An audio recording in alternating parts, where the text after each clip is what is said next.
Hello दोस्तों, welcome back. आज बात करने वाला हूँ आपसे मैं मुथूट माइक्रो फाइनेंस के Q1 के रिजल्ट के बारे में। अब रिजल्ट में जो नंबर्स हैं पहले वो डिस्कस कर लेंगे। उसके बाद हम मैं यही बताने वाला हूँ कि मैनेजमेंट ने फ्यूचर आउटलुक के बारे में क्या बोला है, वो कंपनी को किस तरीके से आगे जाता हुआ दिख रही है और यहाँ से इम्प्रूवमेंट होगा या कंपनी में खराबी आएगा, उन सब चीज़ों के बारे में बात करेंगे।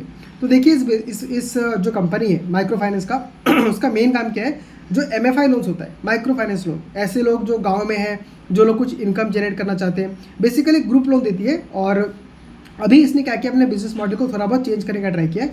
तो पहले नंबर देख लेते हैं।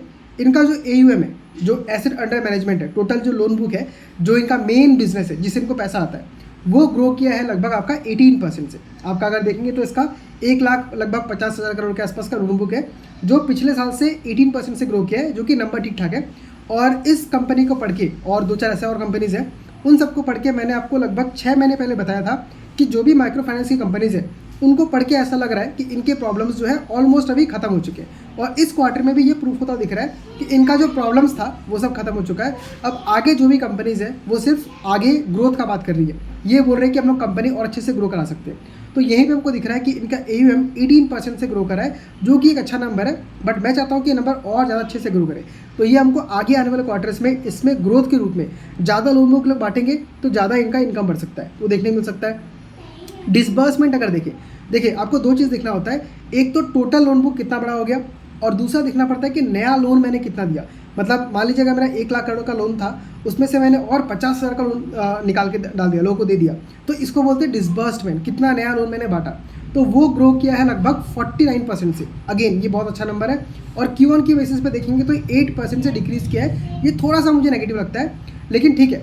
कंपनी हमको ये बोल रही है कि हम लोग अभी ऐसे क्लाइंट से फोकस कर रहे हैं जो क्लाइंट्स मतलब जिनका एसेट क्वालिटी बहुत अच्छा है, मतलब जिन क्लाइंट का बिहेवियर काफ़ी अच्छा है। अब मान लीजिए पहले हुआ क्या था, जो ग्रुप लोन होता है ना, जो 10-20 लेडीज़ लोग कलेक्ट करेंगे, उनको एक बार में लोन दे देंगे 1 लाख रुपए का। अब वो 10 लोग मिल के उस लोन को बांट के देते हैं, मतलब रिटर्न करते हैं। तो उस ग्रुप में से कुछ ऐसे थे जो लोग पैसा दे नहीं पा रहे थे, और कुछ लोग ऐसे थे जो टाइम पे पेमेंट कर रहे थे। तो उन लोग को क्या कर रहे हैं, जो अच्छे क्लाइंट्स हैं, उनको ये लोग इंडिविजुअल लोन दे रहे हैं। तो इंडिविजुअल लोन में फ़ायदा क्या है कि उसमें जो लोन का डिफ़ॉल्ट करने का चांसेस बहुत कम होता है, और उससे आपका इंटरेस्ट रेट भी थोड़ा हाई मिलता है। तो ये एक अच्छी चीज़ है। मतलब इंटरेस्ट रेट आपको मतलब कैसे बताऊँ, जो क्लाइंट है उसको 1-2% नीचे मिलता है, बट इससे रिस्क बहुत कम जाता है। तो ये एक अच्छी बात है। ये लोग ऐसे क्लाइंट्स को दे रहे हैं जो मैच्योर हो चुके हैं, जिनके साथ इनका अच्छा खासा एक्सपीरियंस बन चुका है। और जो क्लाइंट्स जो पहले अच्छा सा पैसा नहीं दे रहे थे, उनके साथ ये लोग बिजनेस को बंद कर रहे हैं। नेक्स्ट अगर ब्रांचेस देखें तो करेंटली इनके पास 1671 ब्रांचेस है, और इनका लगभग पिछले साल से देखें तो ब्रांचेस कमा है, 3% कमा है। लेकिन कंपनी बोली कि हम आगे ये FY27 में लगभग 1700-1800 ब्रांचेस कर देंगे। 1800 नहीं, 1700 कुछ ब्रांचेस करेगी। और तो यहाँ पे कंपनी ने पिछले क्वार्टर में बोला था कि हम लोग अपने बिजनेस को स्ट्रीमलाइन कर रहे हैं। जो ब्रांचेस उतना अच्छा काम नहीं कर पा रहा है उसको बंद करके हम ज़्यादा फोकस कर रहे हैं उन्हीं ब्रांचों के ऊपर, और नए ब्रांचेस खोल रहे हैं जो अच्छे से काम करेगा। तो ये लोग अपने बिजनेस में से जो भी खराब चीज़ था, मतलब जो बेकार एम्प्लॉयज़ थे, जो बेकार क्लाइंट्स थे, जो बेकार ब्रांचेस थे, उन सबको लोग कट कर रहे हैं, जिससे इनका खर्चा बचेगा। और नए ब्रांचेस खोलेंगे, नए कस्टमर लेके आएंगे, जिससे इनका बिजनेस और ग्रो कर सकता है। अगर एक्टिव क्लाइंट्स देखें तो वो भी लगभग इनके पास 3.25 मिलियन के आसपास का है। मतलब मान लीजिए कितना बोल सकते हैं आप, 30-40 लाख क्लाइंट्स इनके पास है, जो कि काफ़ी अच्छा नंबर है। अगेन यहाँ भी हमको ग्रोथ दिखने के लिए मिलेगा, बट इस बार हमको यहाँ पे घटने को मिला है। तो रीज़न अगेन वही है कि जो क्लाइंट्स पहले पैसा पे नहीं कर रहे थे, उनको ये लोग हटा रहे हैं और नए क्लाइंट्स को ऐड कर रहे हैं। कलेक्शन एफिशिएंसी अगर देखें, किसी भी जो लैंडिंग कंपनी होती है, उसके लिए सबसे इंपॉर्टेंट क्या होता है कि वो लोग जो पैसा दिया है वो वापस आ रहा है कि नहीं आ रहा है। तो इनका कलेक्शन एफिशिएंसी भी 97.97% पे है, जो कि ठीक ठाक है, मतलब इंप्रूवमेंट देखने के लिए मिल रहा है। ये ओवरऑल है। लेकिन जो नया लोन बुक जो बांटा है, ये तो पुराना लोन बुक को मिला के देखेंगे, लेकिन जो नया लोन बुक बांटा है उसमें से कलेक्शन एफिशिएंसी इनका लगभग 99.9% है। तो ये अच्छी बात है कि जो नया लोन बढ़ रहा है उसमें इतना कुछ खराबी दिखना नहीं चाहिए। नेक्स्ट अगर GNPA NNPA देखें तो उसमें काफ़ी इंप्रूवमेंट हुआ है। GNPA आपका लगभग 4% से घट के 3.7% आ चुका है, और NNPA आपका 1.05% आया है। तो इन सारे नंबर्स में हमको ग्रोथ देखने के लिए मिल रहा है, इंप्रूवमेंट देखने के लिए मिल रहा है। और मार्केट में इन्वेस्टर्स को यही चाहिए, किसी भी कंपनी में इंप्रूवमेंट दिखता है तो वो कंपनी बहुत अच्छा खासा परफॉर्म करती है। अब मेरे बाइंग प्राइस से कंपनी लगभग 20-25% ऊपर है, बट सिर्फ यहीं पे कंपनी का मतलब कहानी ख़त्म नहीं होता है। आने वाले 3-4 साल कंपनी में मतलब सालों में कंपनी बहुत अच्छा खासा ग्रो कर सकती है।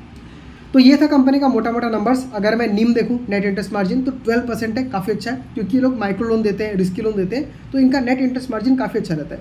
अगर मैं ROA देखूँ तो इसका 2.3% का है, और कंपनी गाइड कर रही है कि हम लोग आगे आने वाले 3-4 सालों में 5% तक ROA को लेकर जाएंगे, मतलब यहाँ से डबल कर सकते हैं। ROE को उन्होंने गाइड किया मेरे ख्याल से 18 से 20%, एक्जैक्टली मुझे याद नहीं आ रहा है, मेरे ख्याल से 18% पे गाइड किया है। और क्रेडिट कॉस्ट कंपनी बोल रही है कि हम लोग का 2% के नीचे रहेगा, तो अभी लगभग 2.6% है, बट इससे नीचे मतलब ये क्रेडिट कॉस्ट आ सकता है, मतलब कितना लोन रिस्क में जा सकता है वो भी कम होने वाला है।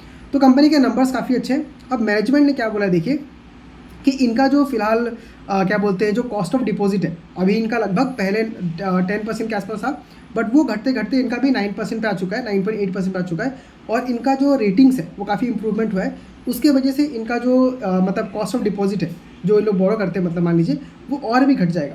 उसकी वजह से इनका क्या होगा कि इनका जो नेट इंटरेस्ट मार्जिन है वो यहाँ से भी अच्छा खासा इंप्रूव कर सकता है। एक्जैक्टली नंबर मुझे याद नहीं आ रहा है, बट कंपनी ने बोला है कि हम लोग का जो निम्स है वो यहाँ से ग्रो करेगा। फिर ROA का गाइडेंस भी कंपनी अच्छा खासा उन्होंने मतलब इंप्रूव कर दिया है। पहले 2% से 2.8 बोला था, लेकिन अब 2.8% से 3% तक कर दिया है। और ROE भी कंपनी ने अच्छा सा गाइडेंस दिया है, लगभग 18% तक कर दिया है। तो यहाँ जहाँ मैं देख रहा हूँ कंपनी सब कुछ अच्छा ही बोल रही है, मुझे यहाँ पे कुछ खराबी दिख नहीं रहा है। लोन बुक कंपनी ग्रोथ बोल रही है कि हम 20% से करेंगे, बट मुझे लगता है कि इससे और अच्छे से मतलब ग्रोथ करना चाहिए।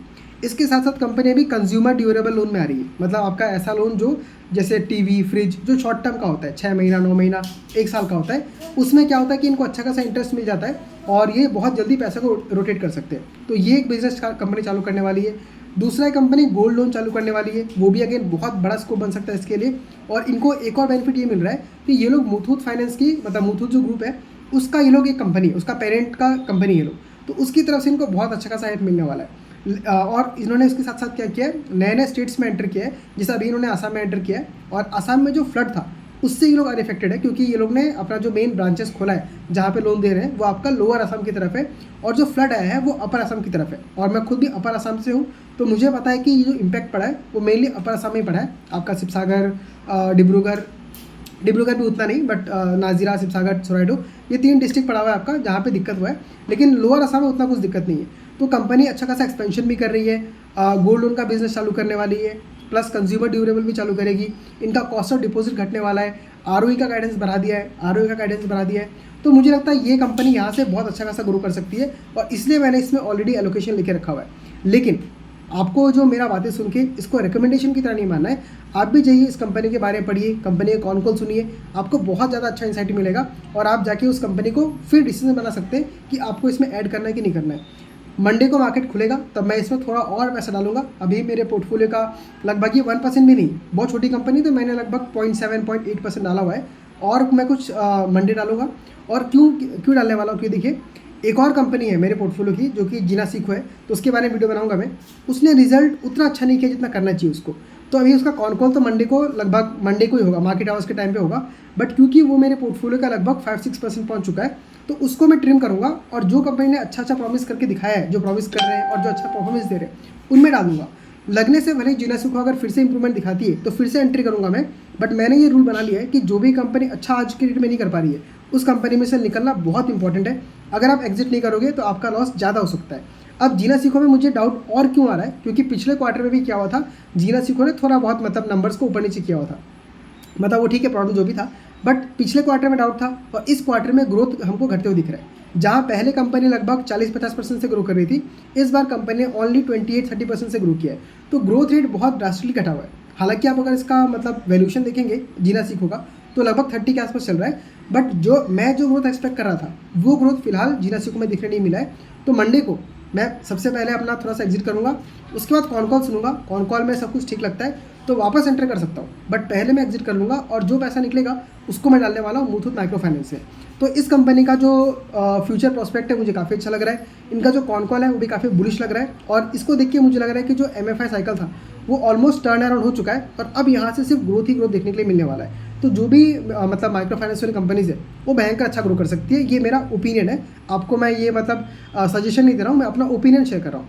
अब आपको ये वीडियो कैसा लगा है आप मुझे बताइए। अगर आपको वीडियो अच्छा लगा है तो इसको लाइक कीजिए और चैनल को सब्सक्राइब भी कर लीजिए, क्योंकि मेरा ये एम है कि मैं जो इंडिया के लोग हैं उनको इस तरीके से स्टॉक मार्केट में कैसे इन्वेस्ट करना चाहिए वो समझा सकूँ। मेरे को चार्ट दिखा के शॉर्ट टर्म ट्रेडिंग नहीं करवाना है, मुझे मल्टी बैगर स्टॉक ढूंढना है और उसका स्ट्रेटेजी कैसा होना चाहिए वो आपके साथ मुझे डिस्कस करना है। तो अगर आपको भी इन सीरियसली स्टॉक मार्केट में सीखना है कि पैसा कैसे बना सकते हैं तो मुझे सब्सक्राइब कर लीजिए। मैं बहुत वैल्यूएबल कंटेंट फ्री में बना के आप सबके सामने ला रहा हूँ।